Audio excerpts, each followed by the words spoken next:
Stop nagging about housework and do your job. My husband's harsh words in response to my simple requests. All I wanted was to walk through life together as a couple. If this is it, what's the point of being married? In the midst of my despair, my husband suddenly changed. Maybe this could lead to the marital life I've always dreamed of. But it turned out to be wishful thinking on my part. I should never have trusted his words. My name is Amy Watson. I'm 43 years old. I met Harry on a business trip a few years ago, and now we're married, living together. We had a long-distance relationship, requiring flights to see each other. Both busy with work, we rarely met, but after several years, we managed to marry. I'll definitely make you happy. I'll never forget his proposal. I never thought I'd marry such a wonderful man. Back then, he was very charming and popular with women. I might be biased, but I was thrilled he chose me. Given the distance, I moved to live with him, starting our married life. However, I couldn't quit my job, so I transferred to another branch. Because, frankly, my husband didn't earn much. Whether it was his company's low pay or his lack of promotions, his salary was just too low. If I quit my job, we couldn't live. Initially, my husband wanted me to be a housewife, but gradually he stopped commenting on my work as he faced reality. Years later, this hasn't changed. We both work to barely make ends meet. But a significant event changed our lives. It was my husband's attitude. Initially kind, he gradually revealed his true self over time. It started with small things, not clearing the dishes after meals. Hey, could you put away the dishes after eating? Sorry. He'd agree when I asked, but soon forget. Is it okay to leave the dishes? Yes. We had planned to share household chores, but once married, he hardly did any. Always finding excuses. I thought he must be tired, so I didn't press too much about chores. But honestly, he finishes work earlier than me and seems to have it easy. He even said his job was simple. Conversely, my job is demanding and keeps me busy every day. Handling both work and household chores is tough. I thought he could help me a bit more. Finally reaching my limit, I decided to have a serious talk with him. Hey, about the housework, could you help out a bit more? I'm getting tired too. Then he suddenly changed his expression. It was clear he was angry. All right, I got it, he said, his voice filled with anger. At that time I didn't mention it, but I wondered why he was so upset. Since that day, my husband's attitude has drastically changed. The reason is clear. It's because I asked him to help with the housework. Looking back, I guess he only sees me as a convenient housekeeper. One day, when I returned home from work as usual, the house was filled with the smell of alcohol. Feeling disgusted, I went to the living room. Opening the door, I found my husband lying on the sofa, surrounded by empty alcohol cans. He probably didn't go to work. Hey, what's wrong? Are you okay? I approached my drunken husband and asked. He opened his eyes, glaring sharply at me. You're so annoying. Annoying? He answered irritably and closed his eyes again. But seeing him so lost in alcohol, I couldn't help but worry. Did he fall into some kind of mental illness without me knowing? Or did he turn to alcohol? Hey, what's with all this alcohol? To this question, he opened his eyes again and said, That's why I'm telling you to shut up. What I do is none of your business. But, as I tried to argue, he got up from the sofa and started yelling at me. Slurring his words, he hurled insults at me and then went back to his room. Why do I have to be spoken to like this just for being concerned? Alone in the living room, I sat for a while and then cleaned up the empty cans and snack bags he had left behind. Then one day, something else happened. It seemed like a deliberate act of harassment against me. Laundry and dishes were intentionally scattered around. Many dishes were broken, some of which were my favorites. After that incident, I knew immediately it was my husband's doing. I wanted to talk to him, but he seemed to be out. Probably drinking, as his work should have ended by then. So, he deliberately came home just to mess up the room. How sinister. I quickly called him, but he didn't answer. Reluctantly, I sent a text and got a reply immediately. Maybe he thought I'd talked too much over the phone. The text was brief. It read, "I'm not coming home tonight." No destination, no explanation of what he was doing. So, what should I do? Should I just stay quiet and obey what he says? Is it all my fault? I feel sad, helpless. I did the right thing, and yet, what should I have done? Thinking this, I cleaned up the mess scattered around the room. Looking back, I noticed scratches on the floor. I'll probably remember this day whenever I see them. The next day, my husband returned home as he said he would. His steps were unsteady, and he reeked of alcohol. "Hey, what were you doing? I was worried about you." Frustrated by his lack of greeting, I couldn't help but ask in an angry tone. To that, my husband replied, "What I do is none of your business." "We're married. It is my business." Upset by his attitude, I pressed further, but he just glared at me and went back to his room. I couldn't help but sigh. Was the man I married always this difficult? Where did things go wrong? Thinking about it made me cry uncontrollably. But I'm not giving up. If I keep trying, maybe he'll understand what I'm thinking. Maybe he'll spend the weekends with me. Maybe help with chores. I won't ask for much. Just want him to be in a better mood. Holding on to that hope, I keep talking to him. "How was work today? Tough? Dinner is pot au feu." But his response wasn't good. Ignoring me was the norm. He often clicked his tongue and glared at me. It seemed impossible to mend our relationship with him acting like this. Lately, he wouldn't even eat the meals I prepared. I started questioning our relationship. Should I continue this marriage? Would it be better to let him have his freedom? These thoughts only brought negativity. As a last resort, I made a plea to my husband. "Please, don't ignore me." To my surprise, he suddenly apologized. "Sorry." I was stunned. I never expected him to apologize. And then, "I'll start helping with the housework." "Really?" "I've been wrong about a lot of things." Saying that, he actually patted my head. It had been years since he did that.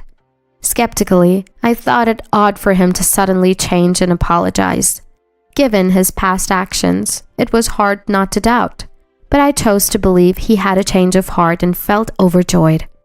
After that, he really did help with chores. Laundry, cooking, cleaning. Sometimes he'd finish everything before I got home. I never knew he could cook. Sitting across from a smiling husband, we enjoyed our meals together. He also became more invested in his work. He started doing overtime he never did before and studying for qualifications, often staying late at the office. "How's work going recently?" It's going well," he said with a smile. We were spending more time together, and it felt like we were newlyweds again. But there was one thing that bothered me. He said he was working overtime, but there was no extra pay. It's hard to say without prior experience, but this could indicate a serious issue with his work environment.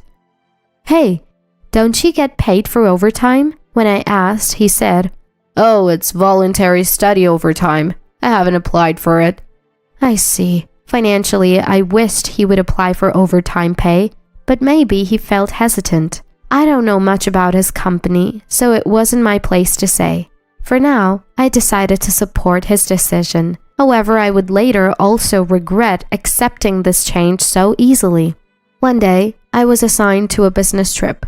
I had left home for a day before, but this time it would be for a week. I felt excited but also nervous and lonely. When I told my husband about the trip, his reaction was unexpected. "A business trip? How many days?" Usually he showed little interest in my trips and never asked how long I'd be away. But this time, he seemed genuinely interested and even asked about the duration. I thought maybe he's really changed and started to value our family. It made me feel glad I married him. From the week after next for a week. Okay, the week after next, he said and started looking at his calendar on his mobile phone. I don't know the details, but it seemed his schedule had become busier. Maybe he was getting more work or becoming more relied upon at his job. Got it. The week after next. Take care. Yeah, thanks. That was our conversation. Then, on the morning of the departure, I informed my newly reformed husband about various household things, the supermarket where you can buy cheap groceries, how to iron clothes. I also told him where to find small daily necessities so he wouldn't struggle. Well, I'm off.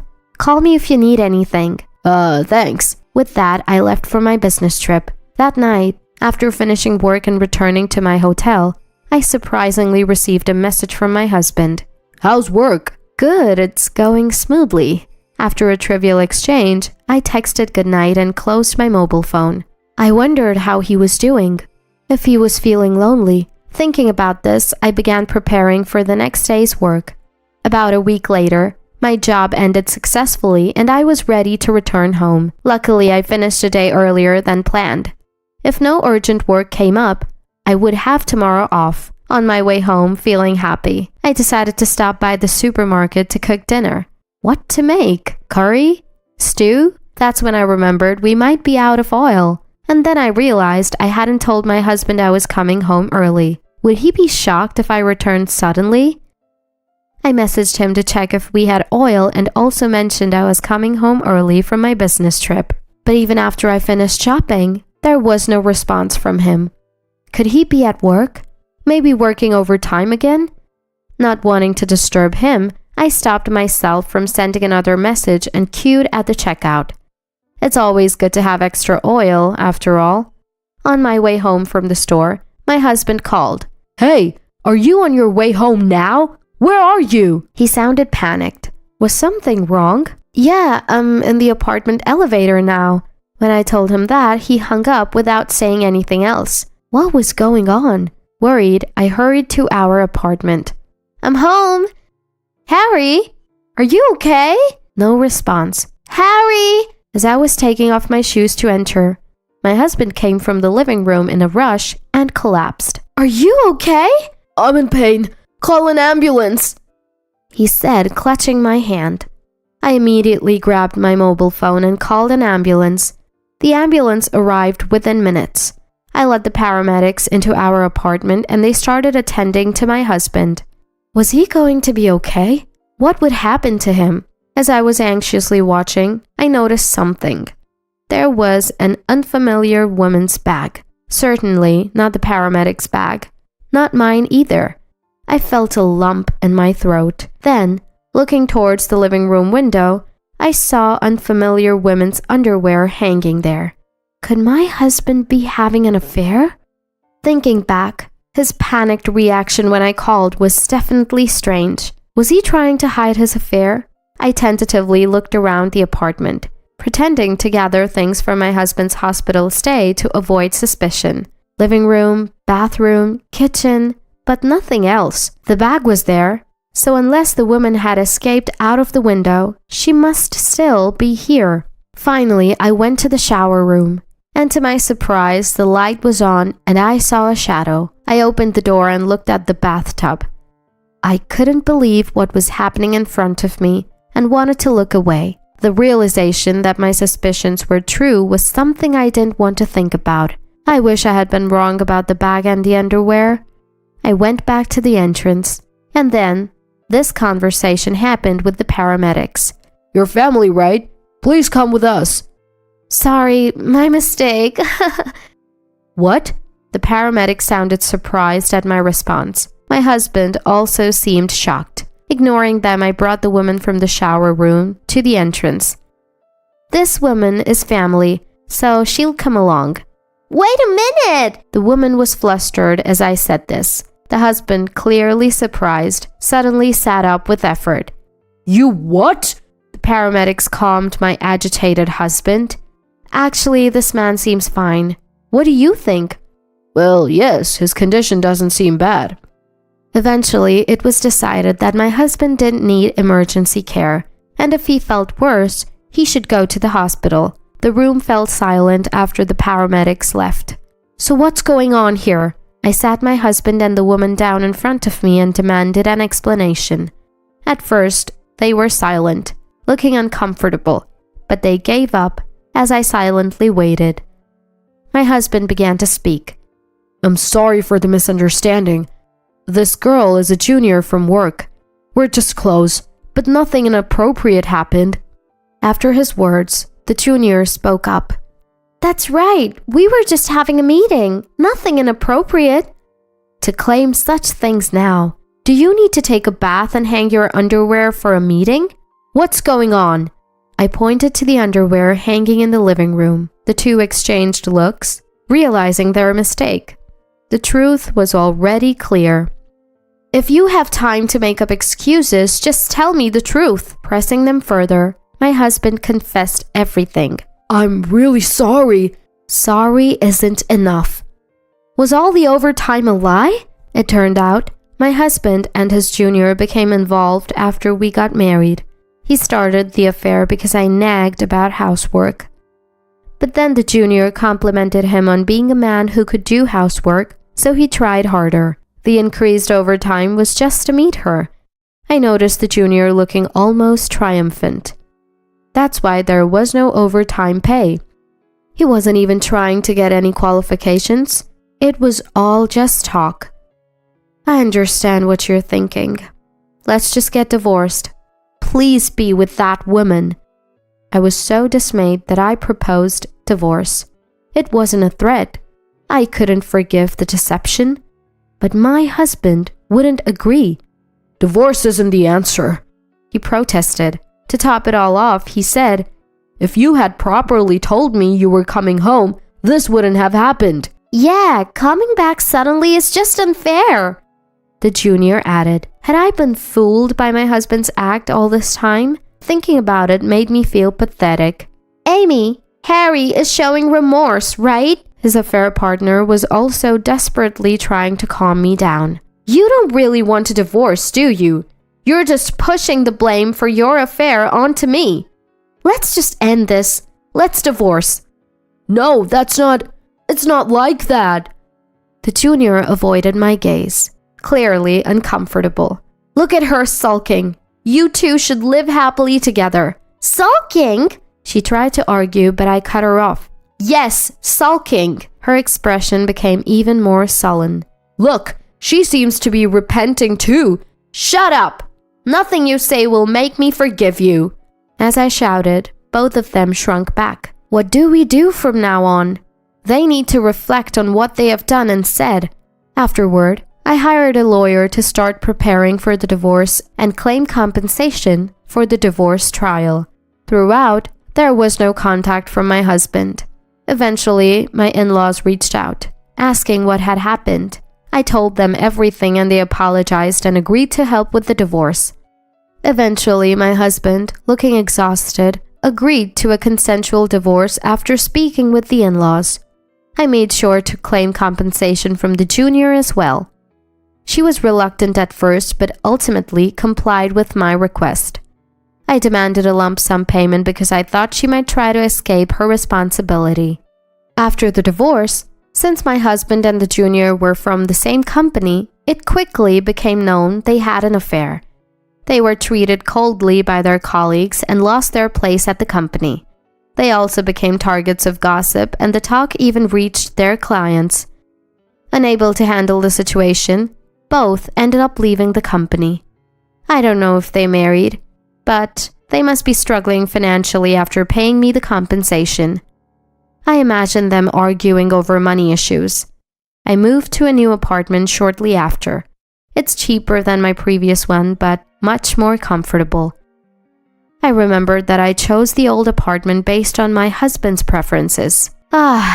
Returning to my apartment, I sighed in relief that it was all over. All right, Since the divorce, I've been more focused on work and my performance has improved, leading to a promotion. I thought the divorce was a rash decision made in anger, but now I'm happy it's all over. It feels like a weight has been lifted. With these thoughts, I sipped my favorite tea, rejuvenating myself for tomorrow.